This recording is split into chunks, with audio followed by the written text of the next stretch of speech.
Greetings. Hello. Hey, greetings, Lily. How are you? I'm doing good. Yeah, fantastic. You sound nice and bright. Yeah, I'm enjoying my Sunday. Yeah, that's what's up. That's what's up. Well, welcome to our Sunday coaching session for all things lifestyle related, especially when it comes to whole, fresh living and unprocessed foods, fitness, and garden/nature therapy. That's the triple trifecta. That's the foundation of everything. These are the leverage lifestyle practices that nobody can take away from you, and they'll continue to serve you until your hair is white, right? That's our foundation. And today, what we're going to be exploring is the hidden secrets to, most people say weight loss. I like to say weight release. Oh, my camera is jumping all over the place. Let's see. Let me see if I keep it there. I gotta stop jumping.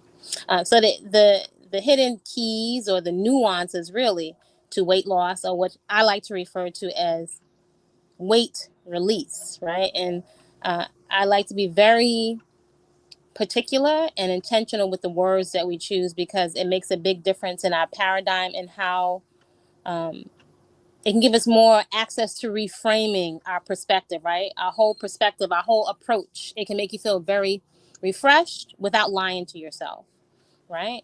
And so today, one of the nuances, keys or nuances to weight loss or weight release, I like to touch on is the ego, right? The ego, and how it plays a key role in us holding on to weight. And weight, when we think of weight, right, we're usually thinking of, we have a whole feeling and thought around it. We don't like, may not be satisfied with the way that we look. Definitely the way we feel in terms of feeling sluggish, often feeling disappointed in ourselves. Noticing that extra weight can make us look matronly, can make us feel very sluggish, and just not, like we're having the best time with ourselves. I do want to also make a side note. Even if you were 300, 400 pounds, that goes without saying that we all deserve to feel comfortable in our body. We deserve to be able to play and be free and have fantastic sensory experiences while we have the gift of a human suit, right? It can sense pleasure and taste and touch and smells. We can sense emotions and enjoy nature. We deserve that, right? Because when we take off this human suit, we won't have the opportunity to do that anymore. So we deserve that now without any, permission. That's a choice, and it's really up to us reframing, because the way we have been conditioned often is a lot of mental blocks that internally the quote unquote voices from within prevent us from doing that, right? It's one thing to have people have done things to us, things have happened to us, things we've experienced, but there's a lot of looping thoughts that are coming from inside of our own mental conditioning that have us holding on to weight.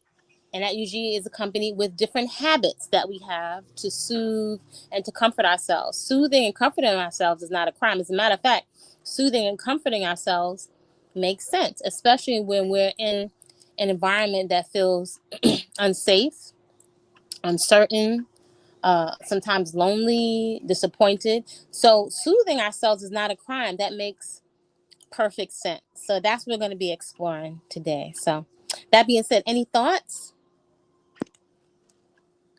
I agree. I've been actually mulling that over this week. Because I'm making progress, but like I'm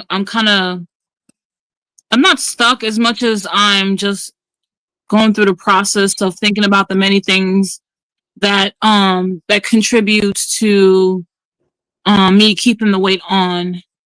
And what I was thinking about was, what part of it is comforting myself, other part of it is um um fear and overwhelm Mm. in some ways, because it's like, I'm not battling it, but I'm kind of mulling over like the scarcity mindset. I'm doing well with the rested fast, but for whatever reason, after 4 o'clock, I still tend to overeat a little bit, and um I'm trying to get to the root of that. And I feel like it's connected to fear of not having enough nutrition, fear of being hungry during my rested fast, and just overwhelmed. So that's something I'm working through. And the other thing is it's a habit. So it's like three things that I'm working on um when it comes to my weight and how it works in correlation with my ADHD. So, and the baggy method is working fine. It's actually working excellent. It's just that I gotta the afternoon is a little tricky for me. I know I'm gonna get past it and I'm gonna get through this. It's just it takes time because it's like a 3-pronged thing. It's like there's a lot of things going on in the mix. Mhm. Mhm. Yeah. Your whole attitude around it sounds nice and bright, which is wonderful. That doesn't mean sometimes our conditioning isn't one that it catastrophizes, right? I would even say that's a collective tone of conversation that's often supported, and maybe more than we realize, right? When we catastrophize, right? Like and it makes sense because when you look at the news or social media, what's constantly being flashed at you, more things, the more things that we need is coming from a space of lack, disappointment, and feeling unfulfilled, feeling pressed for time. So we got to cram everything in that we can get, right? That FOMO, right? We don't have enough time. We don't have enough vacation. I'm getting old. So we're not realizing how much these mindsets are contributing to the scarcity. It's not just hunger because we have fuel stored in our body. We got a lot of fuel stored in the body, right? So the fear of hunger, um, I doubt any of us is going to starve to death anytime soon, unless you are already underweight and depriving yourself of actual nutrition, right? We have a lot of excess fuel. And I think even perhaps when we approach looking at weight loss or creating a deficit, and we know from, years of our coaching, it's really only a slight deficit. But that right there tells you that most of us don't have a concept of what maintenance looks like. Even 1,200, okay, you don't want to go below 1,200, let's say hypothetically, but even 1,400 is it's so easy to hit 1,400. Super duper duper easy.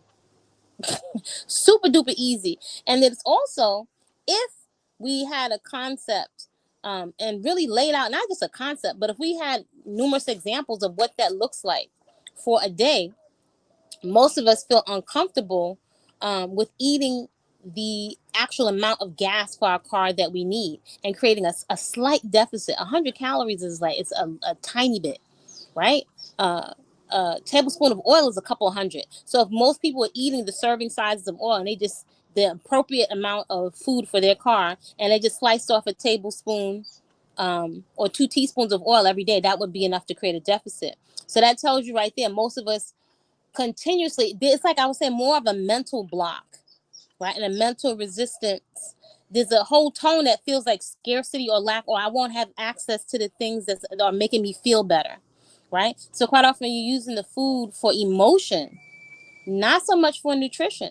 Because we wanted nutrition, we just would eat real food, right? If we just ate real food and ate a variety of food in their proper amounts, that's actually pretty simple. But then also we can have a tendency to diminish um, the impact of understanding how much food is enough. And I find that is one of the areas that has really lacked the education. We're resistant to even wanting to see because of a fear that it's not going to be enough food. But we're not in danger of starving to death. We're not. Even somebody that is technically morbidly obese is kind of starving in reverse because they have an overabundance of calories, but they're very undernourished. Not enough water, living fresh water from the food, not enough fiber, not enough, no antioxidants. When I run the numbers and the nutrition facts for the average person's food, it's even after all of these years, it's still shocking to see how little nutrients are there because there's not enough greens, not enough tomatoes, not enough colors. There's no antioxidants and all this other stuff. And it's stuff, our substances masquerading as food. So that's it's a deep, we see even program, I think doesn't drive it home, right? Because even program, the word program or programming can kind of, and you can let me know what your thoughts are. I feel like, even though it's true we're programmed, I feel like it doesn't it doesn't elicit the response. It feels like it can almost make you feel powerless, like I'm already programmed, right? It's nothing I can do about it. However, if I swap that word out for conditioning, then there's more possibility, right? Because with conditioning, well, I can reason, if I have been conditioned, then I can recondition myself. Does that make sense? It does. And I agree because this week I'm just observing myself. Like this week was challenging. I did walk all this week and I did my somatic exercise, but I Yeah. also had like, life is life in, and I had to do some things during some time slots I don't really want to do certain things. Mm-hmm. Like I had to put in the AC after work and it took me 4 hours to put in because I had to put the bracket in the window. It's like those little AC holders. Mm-hmm. So I had to put the AC bracket together, put it in the window, and then put the AC in myself. And I was determined to put it in because the next day it was going to be 90 degrees. And I know if I'm in an environment where I'm hot, I'm going to be irritable, and it's not going to work out. So it's just like that, and then having the stuff at work, and then the extra stuff is being done during the time I'm supposed to decompress. I did say to myself that after work, it's time to decompress. There's no self improvement. There's nothing that I just need to just, no, I can draw or, do some enrichment, but like, I'm not supposed to be really doing anything after work. I'm supposed to be using that time to like decompress and get my self back together and let my nerves rest. And I think during that time, and this is why it's a little complicated, because going back to the whole conditioning thing, I did condition myself to overeat in the afternoon because I was stressed out because of the traffic or work, whatever is going on, right? So that, and I find myself mindlessly, ooh, hello, give it a minute. Yeah.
Okay, so there we go.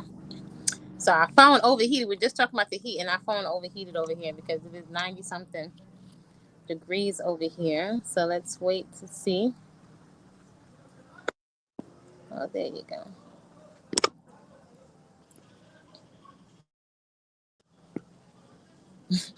So can you hear me? Yes, I can hear you. You were just speaking about the heat, and it's so hot over here that my phone overheated. I believe you. Yeah, so it's in the 90s over here.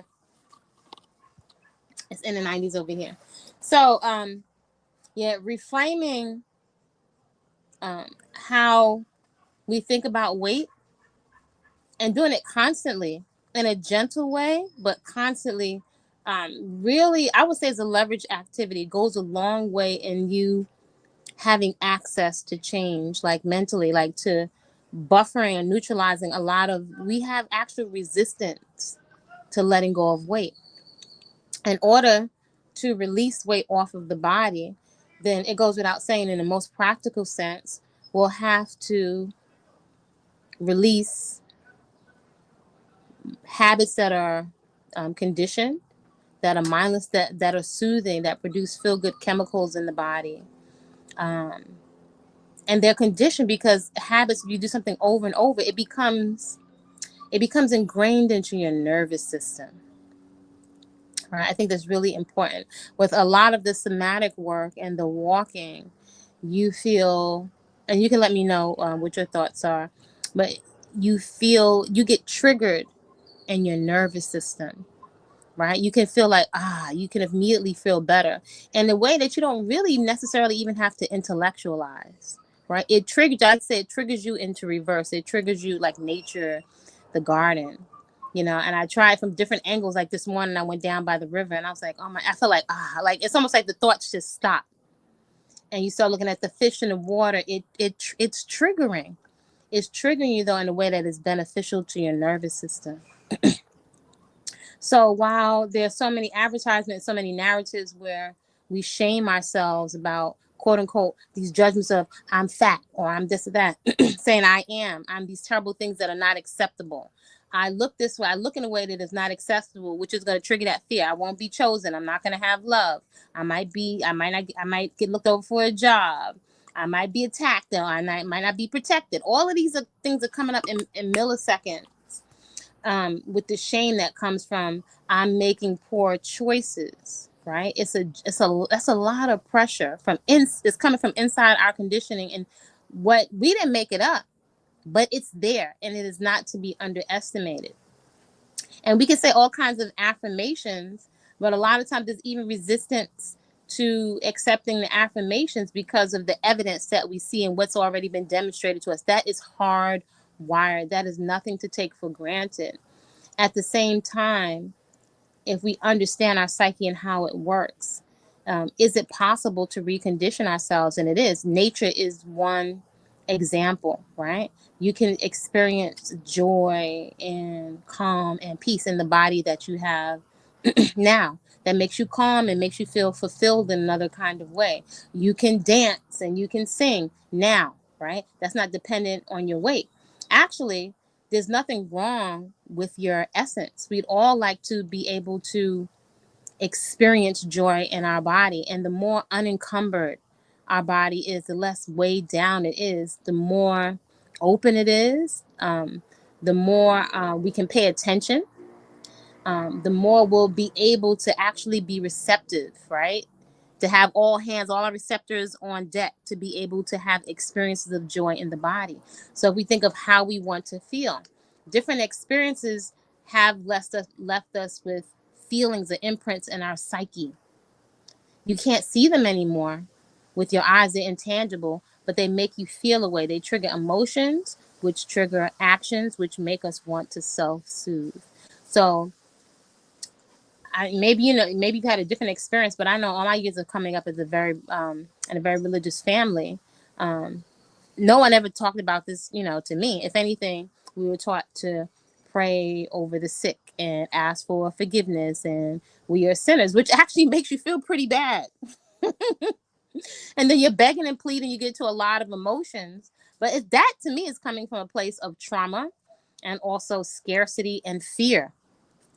When you go into nature, there is none of that.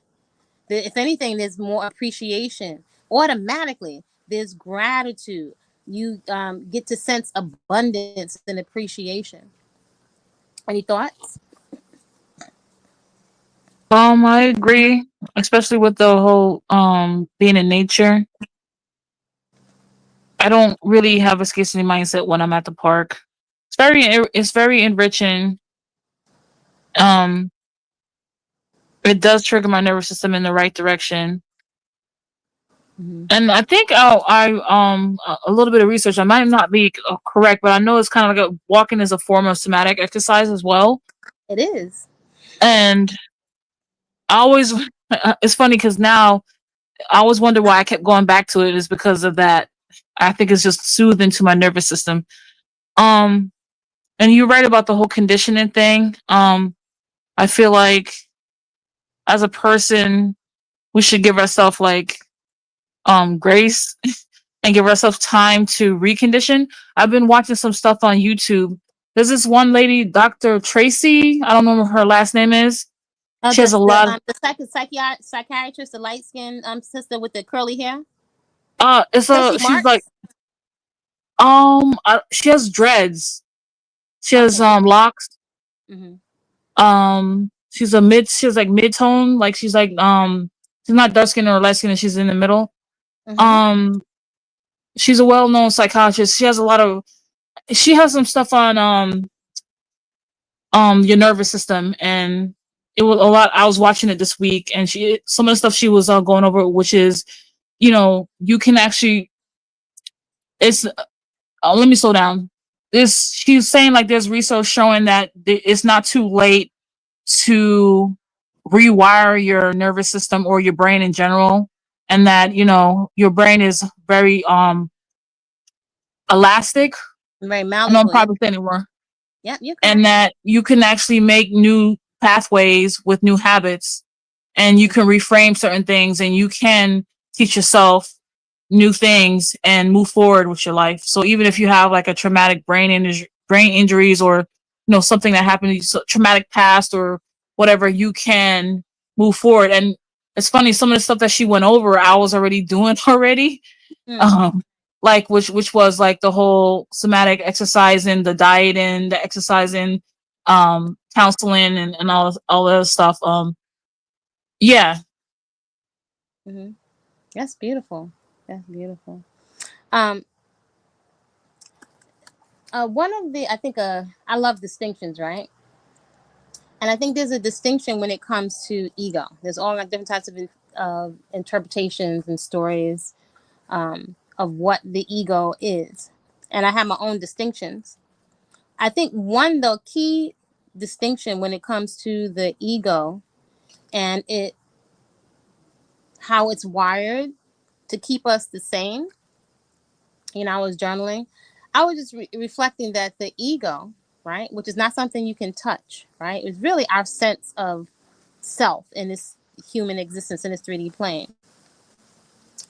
The ego, I would say, I would call it the queen and king of the comfort zone.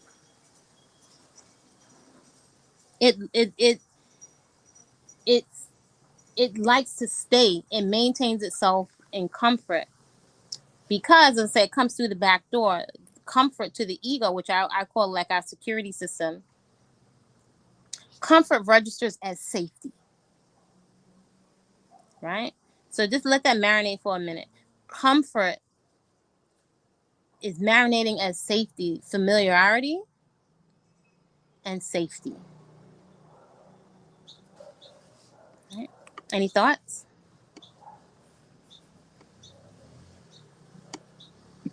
I agree. For a while, I've been dealing with feeling safe in general. I actually brought this up with my therapist a couple of years ago. It was like a big topic. I just wasn't safe where I live, or where I resided wasn't safe, and I just didn't feel safe in my body. And unfortunately, she didn't have the training to help with that. And then now I realize that you find safety you find safety in your nervous system. If your nervous system is safe, then you feel safe. You're not as triggered. I don't like explain it, but like just finding safety within oneself. Mm. And what does That's that mean for that person? yeah, that's key because safety within oneself. You live with yourself all the time, and I think it's another sense of security and safety to know you can create conditions of safety. You can create experiences of safety, which is signaling to your subconscious you can create experiences of safety for yourself. I mean, after all, are we going to wait for the therapist? when those experiences are few and far in between, and what if the budget runs out, or your living circumstances, or your job changes? I would think we deserve to have experiences of safety, which is ideal for, especially as children in our formative years, all the time, most of the time, a good amount of the time, right? And that hasn't been the case for many of us. And the trauma, usually with humans, stands out the most. So it's looming, even though we've had some experiences of safety and comfort. Um, but the ego is the security system. So when you're having experiences that demonstrate that you are not safe physically, emotionally, right, then you're going to turn inward. And as a child, where can you go, right? You're dependent on the adults around. There's a whole power dynamic. You're dependent on adults for sustenance, for safety, for food, for shelter, right? So your life, it seems, is hanging on the whims of the adults around you. And if what is being demonstrated to you is a lack of safety, if the signaling that you're getting from your experiences is one of a lack of safety as a child, that's primal. And you can't go anywhere. Where are you going? Are you running away from home? Where are you going? So it makes sense that you're going to do whatever you can. Hey, greetings, Tamiko. You're going to do whatever you can to make yourself feel better. You know what? While we're on the subject of like childhood, I realize as hello, she's off the. Oh no, it probably overheated again. Hi, Tamiko.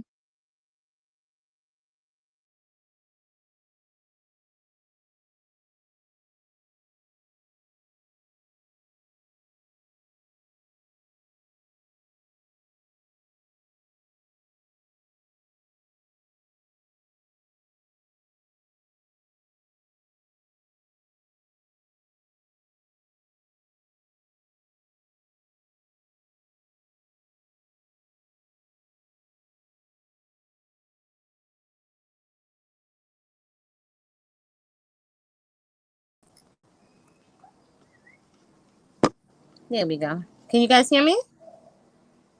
Yes. Okay. Yeah. So you were saying? Um, I'm making it as short as possible, but like on the subject of like childhood Mm-hmm. not being okay, I think part of the reason why my nervous system is dysregulated is not being taught to be safe with my not trusting my intuition and not demonstrating to me what it means to trust myself, to sit with my emotions and to process that. And as an adult, it's an issue now because I'm dysregulated and it's actually showing up in other parts of my life. So um and okay, so I'm gonna wrap it up. So not having a connection or to my intuition or being connected to my emotion causes me to be feel unsafe. And that feeling of being unsafe contributed to depression and anxiety and other repeated traumas. Mm-hmm. Now, keep in mind, though, the conditioning was already set from the time you were an infant. So that does not disappear. Our whole life is compacted down in your subconscious. 30 something years, 40, 50 something years. It's there. It hasn't, the event has passed, but all the information is lodged inside of your nervous system. So again, that is something it's taken for granted.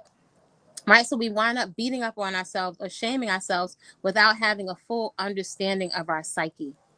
You know what I'm saying? How it works. How there was never a class about how do humans self-sabotage? Why do humans do hurtful things to ourselves and to each other? That's not a class. That's not that didn't come with that didn't come with our instruction manual. There was no instruction manual. We just have rituals and things that was shared with us culturally, from our family, from society. These are things that make you feel better. If anything, right now in society, you see that we're constantly being offered more and more vices for profit.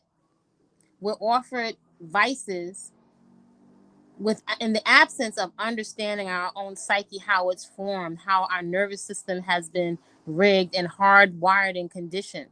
Right? If you don't understand fully understand or acknowledge the nature of a problem, it's highly unlikely you'll be able to come up with an effective, efficient, sustainable solution. Right?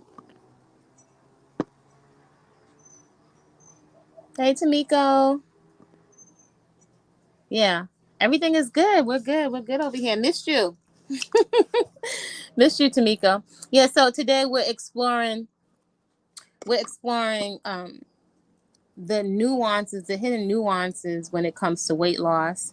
I prefer to frame it as weight release. And I frame it in that way because one, it that language is coming from a perspective of possibilities. What am I able to do? I can't change the past, but it's loaded, it's inherent, it's loaded with possibilities, right?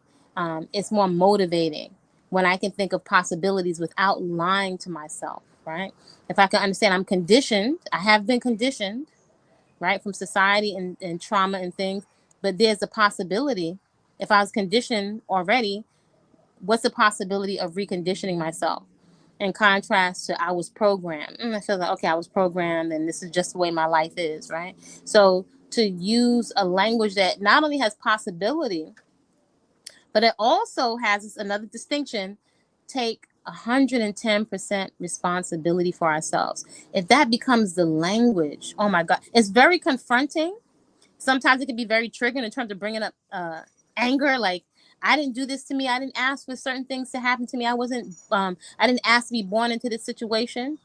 Granted. However, certain things may not have been our fault, though our life is 110% our responsibility. Does that make sense? It does. There was a time. Well, I'm slow down. There was a point where I felt afraid and alone because I had to accept that I was on my own Mm. and that I was the one to save myself. But as time progressed, I kind of like accepted it. Mm. I already accepted all the things that happened in my past. It is what it is. Pointing fingers is not going to get me anywhere, or just it's a waste of time. I acknowledge it, but it's also a waste of time at the same time to dwell on something that doesn't help me move forward. So I think when I actually started to radically accept that I have to save myself is when I made peace with it, and then Mm. and I got more comfortable instead of being afraid, and I just started to accept all that came with it, and that includes the challenges of the adversity of life. Life is just life, and I'm just taking it as I go. And then I find that even though I'm on my own, it's more empowering. I don't know, I just feel more empowered even though I'm by myself. Like, I know I can, even like the whole overthinking thing, like me being having like a jumpy mindset, me thinking so much. Mhm. That's my own personal superpower because I can always find a way to support myself, Mhm. so that makes me happy. So there's no point of me dwelling on what I can't do. It makes more sense to dwell on what I can do and move forward. Mhm. And I don't know. I just been thinking lately, like, about like, what's the word? Like, the, the finality of your life, like death. I've been thinking a lot about death lately, not in a negative way, but like Mhm. what it means to actually value your life Mm. and to really think about the stuff that matters and what don't, Mm. and to like to what's the word, like to curate my thoughts. Like, I'm gonna always overthink because I have a jumpy mindset in general, and sometimes I'm not gonna think at all because I'm inattentive at the same time. But when I do think of things, I can choose to have a myriad of things that are positive, and that ball of energy of me going all jumping around in my mind can be used to push myself forward and even enjoy life even more. I don't know, just radically accepting oneself and not focusing on what is not. It just makes more sense than feeling all alone and not having any options. Mm-hmm. So you see how the possibilities and acceptance is confronting, right? It's things that happen to us, okay, but it's almost like we want to avoid it because we want justice. but how we were victimized and what we were born into, and it's not our fault. But to spend so much time, it's not that we want to be dismissive of ourselves or our experiences, right? But once we can acknowledge to just stay there, it's it winds up being a downward spiral, or you just become paralyzed, and there's no forward movement, right? And so now what you're experiencing, what you're expressing is, stuff is still happening, but I feel happier now. Change, a real practical change in perspective, right? And how we choose to frame things. I'm never saying lie to yourself, but the acceptance is a big part of it. It's confronting. If I'm 300 pounds, I'm 300 pounds.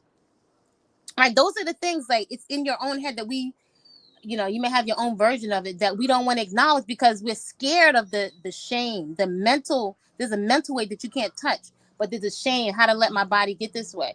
Though perhaps we acknowledge, listen, I was traumatized, I was stressed, I was soothing myself. That's not a crime. It makes sense to soothe yourself, right? So once you can acknowledge it, then you have some space for possibility to, like, okay, whew, that was that. Okay, now let's assess. Is my body in crisis? How are my organs doing? You know what I'm saying? That's a different tone than saying I'm fat. There's a finality in that kind of judgment, right? In the judgment of society, like, I'm no good. I'm not. It has a narrative. It has an undercurrent. It has a narrative with it. I'm not this. I don't fit in these clothes anymore. You see, it has a whole narrative that is very ego based. It's not. It doesn't respect your humanity. It doesn't respect your journey. It doesn't respect your process, right? So we can acknowledge and have joy without lying to ourselves, if that makes sense. There's a balance. I'm never saying go to opposite extreme where a lot of the quote unquote body positivity marketing has gone, that has people celebrating being unhealthily obese. That's a recipe for diabetes, heart disease, and high blood pressure, period. I didn't make that up. I'm not talking about that. But what I am saying, we can still have joy and appreciate our talents and our gifts and even our own bodies without lying to ourselves. Without lying to ourselves. If you're waiting for marketing, you're kind of late. I would say you are on your own. It is up to you to find that language, that support, to stay in that in an active conversation. And I was speaking to someone yesterday, and we were talking about, what I call staying in the conversation. It's one thing for me to write stuff down in my journal, which is excellent, right? The journal is a big tool for self-reflection. It's another thing, though, because the ego cannot see itself, to come out and engage, to question your thoughts, to question the conditioned thoughts that's going, like, over and over, sometimes for like a lifetime, 20 something, 30 something years, 40 something years, the same thoughts. Oh, that's a lot of time spent and paralyzed, not taking responsible action, right? But that's no joke. That's a big part of human conditioning right now on the planet. And it's one of the nuances when it comes to weight release. So let's say we're reading a book, or we're watching social media, our favorite influencer, whatever it is, with body positivity, health information. We're able to watch and eat snacks and not have to engage. We don't have to really, even if there's like a confronting thought, your ego doesn't really have to engage a certain kind of way. You can pretty much remain passive, right? Sometimes you may, but a lot of times we'll be passive. That's a big part of the culture today, is to watch things, or to live, what do they call it? Live through somebody else, live through your favorite athlete, and not give yourself your version of those same experiences, right? We want to see Marion Jones running through the finish line, sprinting through the finish line, and we never give ourselves our version of that experience at 30, 35, 40, 50, even if we were never quote unquote athletic. We deserve to give ourselves those experiences, right? So reframing your narrative, and also when we engage in coaching, to question your thoughts and to also get some feedback in a safe space. So it's a whole nother level of engagement, to engage, just like to question your thoughts rather than just let them keep going on automatic pilot. You don't even notice they're the same thoughts. A lot of thoughts we've been having for years and years and years. As we're soothing, self-soothing. I've been there too. Right, I'm human too. Soothing. I don't care if it's like a whole thing of raw cashew nuts. I'm soothing and soothing, and not jump off that hamster wheel and question like, wow, this is a habit. And notice I do this every time I have an argument, or when I have to work late and I didn't know I had to work late, or every time it's super, super cold, or every time it's super, super hot, right? If you never question it, because that is something that you can do, but the ego is not designed to question itself. It will not. So to prioritize using your journal, one, and number two, staying in that conversation so you can confront those things. I would say that's a big key distinction to interrupting the pattern of mindless behaviors. We're just on autopilot. I want to add to that because I actually, while journaling, well, voice logging and journaling at the same time, Mm-hmm. I had I currently and I used to have really like a really bad habit of ruminating a lot. Mm. And through the voice log journaling, I found out that part of it is I ruminate and I replay scenarios because it's out of not feeling safe. It's Mm. out of not feeling like I have control, and it's out of being impulsive as well. And that goes back to the whole ADHD thing. So the moment I realized that I ruminate because out of like it, being impulsive, being controlling, and also not knowing how to regulate all that nervous energy, that's part of it too. Mm. um that's why, and the rumination was wreaking havoc on my day-to-day life because it was taking a lot of mental energy that I needed to function. But Mm. once I got to the point of like it being me not feeling safe, not me having control, feeling like I had no control over my life or how I interacted with other people, and I kept replaying the scenarios in my head, hoping to like solve these issues and maybe feeling safe. And I had what I come to realize through walking and exercise, which helps with the anxious energy, Mm. and through journaling and then somatic exercise. Um, I got the energy, enough energy and clarity to actually face the things that made me unsafe. Mm. So, just to revisit, we went on a couple weeks. What's the difference, or is there a distinction between fuel and energy? You just said I got the energy. Where did you get it from? Did you get it from eating some more avocado, or? I got it from enrichment, like walking, drawing, doing things that I like to do. It's comforting, it's enriching, and it energizes me. Mm-hmm. So different than fuel,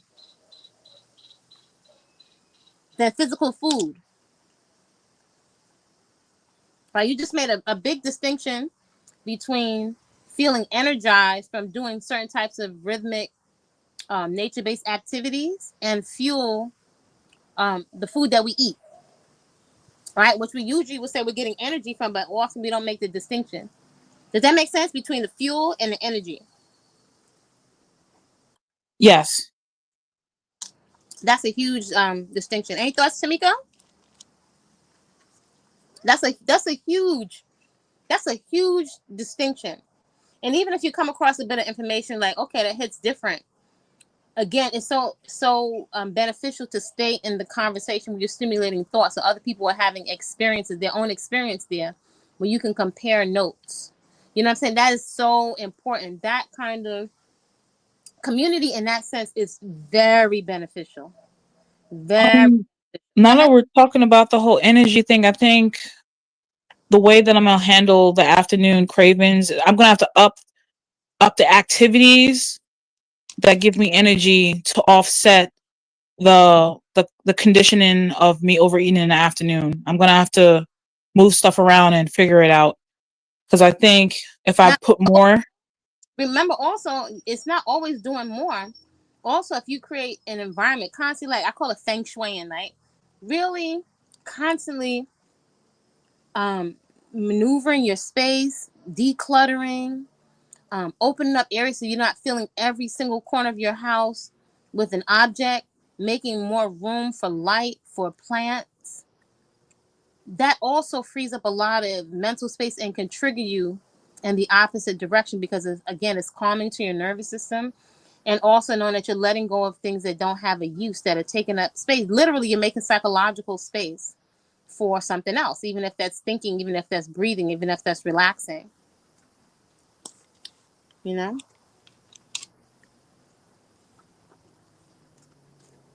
Any thoughts there, Lily? In terms of opening up your space? I Because agree. mhm, I'm still in the process of doing decluttering. I still got some stuff I gotta throw out. that'd be But awesome. you're right. The It's more not organized your doing space is, more.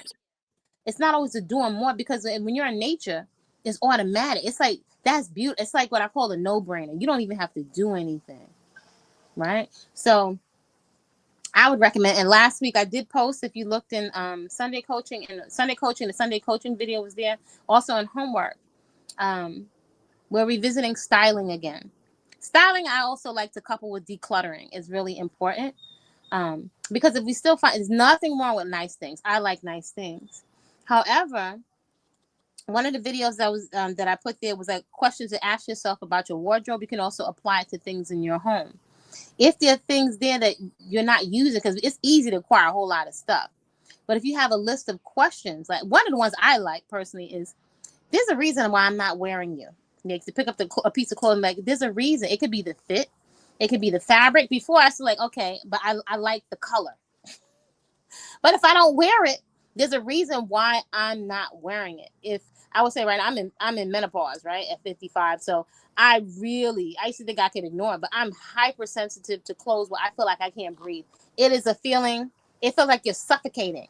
Like I can't bear it. So I'm like, wow, I have to wear really natural fabrics, and also good quality natural fabrics, right? Because if they're natural fabrics but they're not made well, they fall apart really easily, like when you go to wash them, right? So that's actually really a priority for me. It's like letting go of some things. I like the way it looks, but I'm like, this makes me so physically uncomfortable, so like unbearably uncomfortable. Like you got to go. So I'm constantly always going back through. And when I let go of these things, like that, I was like, why am I not wearing? I'm not wearing you because every time I wear you, I feel like I have a plastic bag on. You are so pretty, but you got to go. And getting rid of things like that, from clothes to other things, like I'm not using you. Somebody else could use you even better. Who could I give this to? When I open up that space, oh my gosh, it's not so much something I have to do every day, but there's more. I have more space to breathe psychologically. That's that's huge in terms of making you feel better. And when you're surrounded by things that you like, you really love your wardrobe, whatever your size shape is, like whatever your size shape is, like wow, this really I like. When you're self-talk, I like the way, wow, this feels comfortable. Wow, I like the weight of this denim. It's not too heavy. I can breathe and it's 94 degrees. I like the way it complements my shape. Okay, my stomach is not the flattest now, but dang, this looks good. You catch yourself walking by and say, wow, I love the way this looks hot. I love this. When you catch yourself speaking that way about your environment, when you look around and he's like, wow, I love that plant over there. I love my little herb garden. Wow, I love my little natural bath mat in my bathroom that I step on when I go to brush my teeth. Constantly giving your subconscious mind all these, you're signaling safety,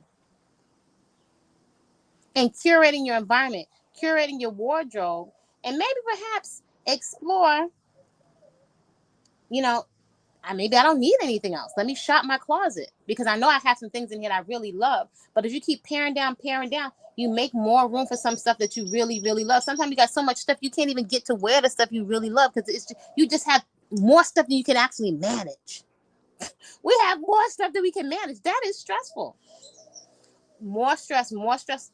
All of those things will contribute to nervous anxiety. If you have a lot of nervous anxiety, you're going to need to calm it down. Any thoughts? I agree. I'm coming to terms that I have like a lot of like dressy clothes. Mm. Like I did throw out a lot of heels, and I had like 10 more pairs left. I think I might have to throw them out because I never wear them. And some of those shoes, Let me ask you a some of question though. If you think about five of them, right? What's the reason you don't wear them? they're not practical at all. I don't. You can't drive with them. You can't go to the grocery store. I can't go to the park with them. Mm. They're only for like occasions of going out, and I haven't really been doing all that. Well, how often do you go out? You mean on well I go out, but to I don't go out to a place that requires that form of dress, if that makes sense. Well, would you like to? I'm in my lazy girl era, not really. No, I haven't really been to a At some venue point, where I have to dress up yet. Hmm? I say at some point during the year, would you like to Hmm. go out several times to a place where you have to get dressed up? Let's say during the course of the year, how many times would you like to go out to a place where that requires you to get dressed up? Probably twice in a year. Okay, but that's not zero. That's not zero. So perhaps if that's out of 365 days, you're going to go out twice. Let's just say, let's put in 5 times a year. Let's say 3 to 5 times, 2 to 5 times a year. Then that means you want something in there, at least a pair of shoes that you save, for an event, something that you really love, right? So now let's say if you got a whole bunch of pairs, you can free up the one that you really, really love, but then also find eventually shoes that look really, really good, but that are also comfortable. And I think it's worth it to play and to search Pinterest, not to necessarily shop for anything, to really hone or coin your style.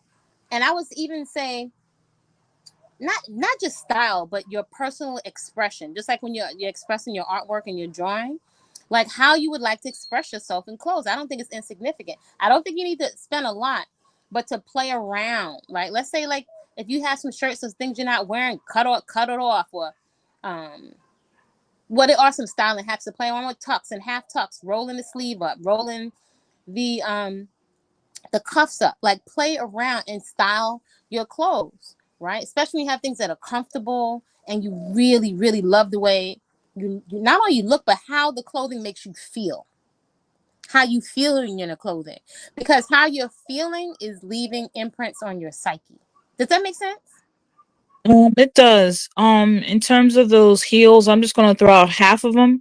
The other half is kitten heels. They're not really high heels. They're comfortable and you can walk in them. So I'll just keep the ones that match all other outfits, and then the other ones I just throw out. I do have some dresses that I um don't ever plan to wear because they're like bridal dresses or Mm-hmm. like church dresses or something like that. So I can probably give those away. Mm-hmm. Um, And they're you in make good room for condition. something else. You make room for some, maybe some new uncharted style as you come into what your own sense of style slash expression is, where you like even at the job, you really like the way that you look and feel in your clothes. Even if it's your favorite pajamas, do you want to feel sensual? Do you want to feel like it's not cutting off your circulation at your stomach or your waistline? You know what I'm saying? The fabric. Do you like it silky? Do you like 100% cotton? Do you like all white? Do you like cream? Do you like powder blue? You know what I'm saying? It's all a form of expression, right? So even if you have less things, but everything, if you're self talk like, wow, when you look at your favorite mug, I really love that. I really love eating off of this plate. Oh, I love my lunch bag. You know what I'm saying? If that after a while becomes your self talk, your language to yourself, well, you're really like you were saying before, romanticizing your life, every like detail of it, your toothbrush. If sometimes you might come across a bamboo toilet paper holder, like, wow, I really like that. Might seem that I really like that bamboo toilet paper holder. You know what I'm saying? Some decadent slippers. I don't know. Maybe it's Dutch clogs. I don't know, but it might be something Aladdin slippers. What is it? How do you want to express yourself? And you can even play around with this stuff vintage. So Mm, go ahead. when you like it's like the devil's in the details, right? Like it's the little things. I have like this little it's not a music box, but it's kind of like a noise canceling machine, but it has like different sounds on it. One of them is like a Zen type of water garden sound.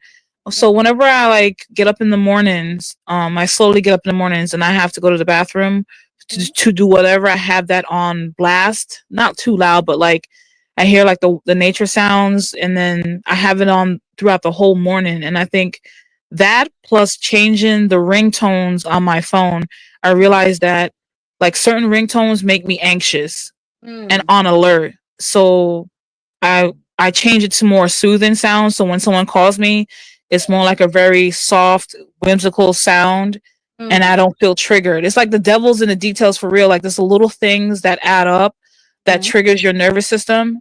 But if mm, you make little changes throughout your home and throughout your life, it really adds up, and it actually helps with a lot of things. right. So now, as maybe you put brown noise on, white noise, brown noise is white noise, nature sounds. Each time you do one of those things, there's a conversation, right? There's a self talk. There's a decision.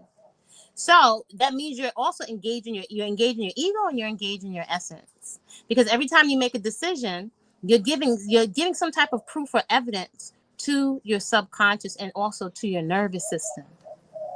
Right? So taking your time, really spending time in your space and observing your underwear. Do you toss out the holy underwear? Or your underwear cutting you, you won't throw it away. It's cutting you in your crotch or on your backside or cutting your circulation off, but you like the way it looks, but it's uncomfortable. Is it possible for you to, buy two pairs of really beautiful underwear that really fit you nice?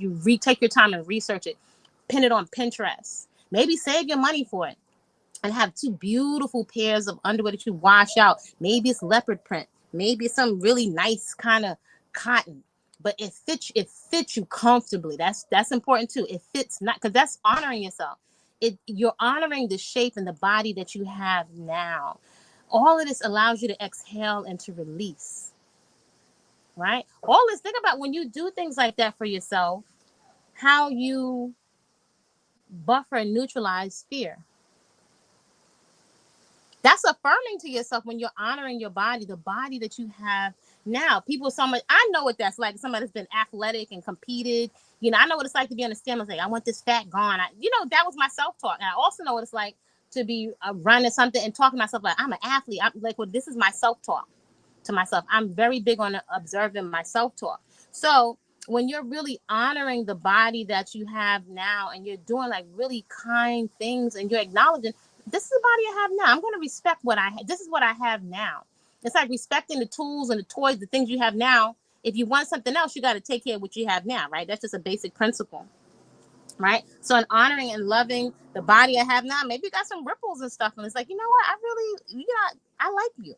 I've practiced that. Like I've got some corns, I've got some interesting shaped toes. I've got stretch marks from having a baby, at home on the floor. And I've practiced for many years. Like, I like you.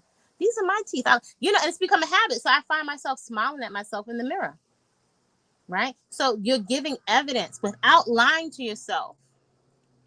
You're giving evidence to your subconscious. You're engaging your ego and your essence in another kind of intentionally also questioning. And in order to question, you got to slow down and start to become aware of your self-talk. So the self-reflection in your journal, if you're I don't like to tell folks what to do, but if you're skipping over these exercises and you're not engaging them on a regular basis, you're really missing out. You're really missing out where you could really be leveraging like your coaching, your whole experience. There's certain things I call leverage practices. It could be just a few minutes, but it will really catapult you forward in terms of your progress, if that makes sense. These lifestyle practices. You gonna say something, Lily? I was gonna say, you were right. It is Dr. Tracy Marks. But go ahead. Go ahead. Sorry. Did she get locks? Maybe she got locks. The hair used to be curly. But I'm familiar with Dr. Tracy Marks. Yeah, she's been around. She's a really good. She's a psychiatrist, so she's really knowledgeable when it comes to medication, bipolar, ADHD, the whole gamut. Not just talk therapy or cognitive therapy. She's also a psychiatrist. She's been around for a long. I really like her. I really, really, really like. The recent content is really good. She's really, really excellent. Yeah. So in terms of weight release, right? The exercise period, your movement practice, even if it's shorter, even if it's 20 minutes, right? Because then that self-talk, oh, all or nothing. It's not half an hour. It's not 45 minutes. It's not what Quas is doing. It's not what Lily's doing. So I'm not going to do nothing. You're missing out. You're missing out because you are signaling to your subconscious. You're confronting your ego. And the ego, I want to make sure I touch on just a couple of distinctions about the ego. And it is a part of our intelligence, right? The ego is that energy or that part of your intelligence or that part of your self-talk that never feels like doing work that's beneficial for itself. It never wants to do what's challenging, but it will take all the credit for the benefits of anything challenging that you do manage to do. Right? It's that part of self-talk. It doesn't want to do it. I don't feel like doing it. As a matter of fact, now I do not want to do it. I'm going to sit down and eat some snacks because I'm tired and I had a long day. The ego has a certain kind of tone. That's the undercurrent of the tone. It always feels like it always wants it feels like it deserves a treat all the time. Right? But that ego will have us, it could stay there because that's its nature. You got to understand that's its nature for years. It's like if we had to do a ticker tape of not only screen time on social media, but how many years we spent in front of the TV screen. I think we would be horrified. The ego is what is being engaged in social media and television. It's pre-scripted. It's not interacting with other humans. You're not really interacting with nature. Your nervous system is being triggered. So it's pictures already scripted for you.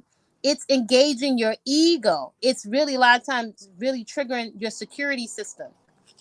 It's triggering different appetites. It's triggering those basic fears: fear of loss of love, never finding love, death, poverty, old age, illness, and what's the other one? Criticism, right? That fear of being judged. That's the part of your intelligence that's being engaged. So if that's being engaged all the time for years and years, deep conditioning, 30 days is a habit. Well, there you go. So being that's what it is, rather than saying horrified about it, once you understand that we can be conditioned, how can you make that ego work for you? And your leverage lifestyle activities, the decluttering, really setting the mood and romanticizing yourself. Not just buying a whole bunch of after bath splash, but making it more attractive, your space to do your movement practice at home. Removing, the home is always going to be the foundation, right? Because that helps you remove your excuses and no gym membership, lifestyle changes, because you're not doing it primarily for the way you look. I cannot emphasize that enough. It's not primarily for the way you look. You're doing it because of the way it makes you feel. You're going into nature and bringing more nature into your home because of the way it makes you feel. Taking a bit out of your lunch break to somehow engage in nature because of the way it makes you feel. You're engaging your ego and your nervous system and your essence, right? Your direct connection to source, however you want to label it or call it. You are engaging that.